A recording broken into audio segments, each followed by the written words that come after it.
po ba mga bossing ko isa sa mga mananaya?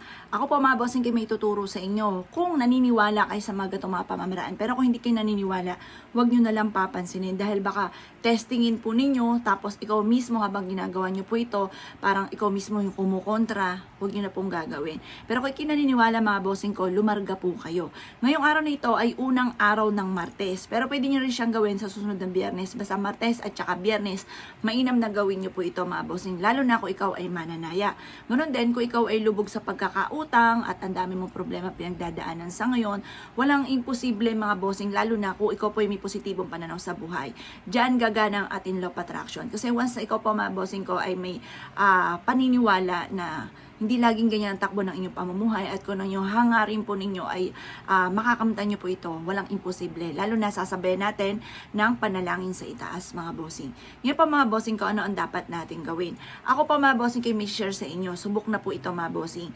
Pero masasabi ko lamang sa pagtaya-taya, parang suntok sa buwan po yan, di ba? Parang kung talagang para sa'yo, para sa'yo. Pero, ang pinakamayor, mga bossing ko, lalo na kung ikay negosyante, mas marirekomenda ko negosyo kaysa sa umasa po tayo, mga bossing ko, sa pagtaya-taya. Ngayon pa, mga bossing ko, pero ito, swerte po ito sa pagtaya-taya. Lalo na kung ikaw ay mananaya. Kahit anong klase na bawal lang banggitin ko, ano po yan, mga bossing ko. Basta alam niyo na kung ano pong usapin ng pagtaya-taya. Ngayon pa, mga bossing ko, or kaya lubog ka sa utang, basta usapin ng pera, the best po ito. Huwag kang magpapawala ng ganito sa wallet po ninyo. Or kaya po, maglagay kayo sa bulsa po ninyo at makakatulong po ito upang sa ganon, i-adya kayo kung saan lagi kayo suswertein. Kung hindi ka mananalo sa pagtaya-taya, sigurado ikaw ay papatok pagdating sa usapin ng negosyo or kaya po kung ikaw po ay lubog sa pagkakautang, makakabayad ka kaagad. Dahil parang lagi kang i-adya nito kung saan lagi ikaw ay suswertein. Basta kung ikinaniniwala, lumarga po kayo mga bossing. Gawin ito ng Tuesday or Friday or kaya po sa mga unang araw, yung mga ganun mga bossing ko, or kaya full moon, the best din po yan. Ngayon pa mga bossing ko, gawin niyo po ito ng mga bandang alas 7 ng umaga. Mga bandang alas 7 ng umaga, humarap ka sa gawin silangan kung saan naliwanag yung sinag ng araw. Ngayon pa mga bossing, kumuha po kayo ng bulak. Pagtapos kumuha ka rin ng barya. Ang gagawin nyo lamang po mga bossing ko, magwi-wish ka muna dito. Sabihin nyo po sa pamamagitan nito, mananalo na ako ng jackpot sa mga numero na aking inaalagaan na tinatayaan. Kagaya ng halimbawa, 7, 25, 38, 40, 43, 38, ayun na, sabi ko 38, ano pa ba? Number 11 at number 20, ayan po mga boss. Pagtapos na po ay mga bossing ko mag-wish, basta sabihin nyo po yung alaga nyo, sample lang po yun ha.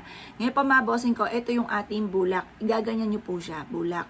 Bakit bulak? Kasi ang bulak mga bossing ko ay may kakayahan para mas maging magaan yung dali ng swerte. Kung mailap sa inyo ang swerte, gamitan mo ito ng bulak para mas maging magaan yung dali ng swerte. Tapos samahan nyo ng piso. Ang pagkakagawa, ganyan ha, piso. Ang silver, nagtatabay ng malas. At ang barya, mabilis na panghatak na swerte, lalo na sa pera. Ngayon pa mga bossing, di ba sabi nga nila, wag na wag kang magpapawala kahit 5 duling sa wallet ninyo para may magtawag ng swerte, lalo na sa pera. Ganon din po ito mga bossing, para may magtawag ng pera mga bossing, gamitan natin ng piso, ng barya. Ngayon pa mga bossing ko, ikot lang natin siyang ganyan. Pagkatapos mga bossing ko, magwi-wish ka muli. Sabihin niyo po ang pangalan po ninyo ng 3 beses. Pagkatapos sabihin niyo po, yayaman na ako at magiging matagumpay. Or kaya makabayad na ako sa lahat ng aking mga pagkakautang. Ganon. Tapos po niyan mga bossing ko, basta i-wish niyo ulit ko ano yung gusto po ninyo na maganap, manalo ka, lumaki yung benta po ninyo, makabayad sa pagkakautang, matanggap ka sa trabaho, ganun po mga bossing. Pagkatapos po niyan mga bossing ko, ilalagay nyo po ito, pero ibalad nyo muna siya sinag ng araw hanggang alas 8 ng umaga.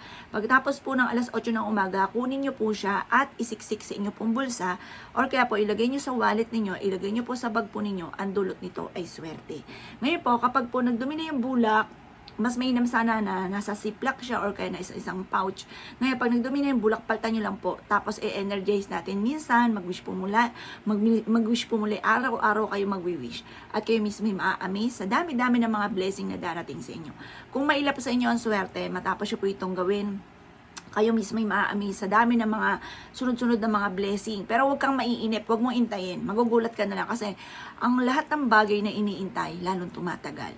Basta enjoy mo lang ang buhay mo. Kayo po ay magtrabaho lang na magtrabaho. Huwag kang makakalimot magdasal.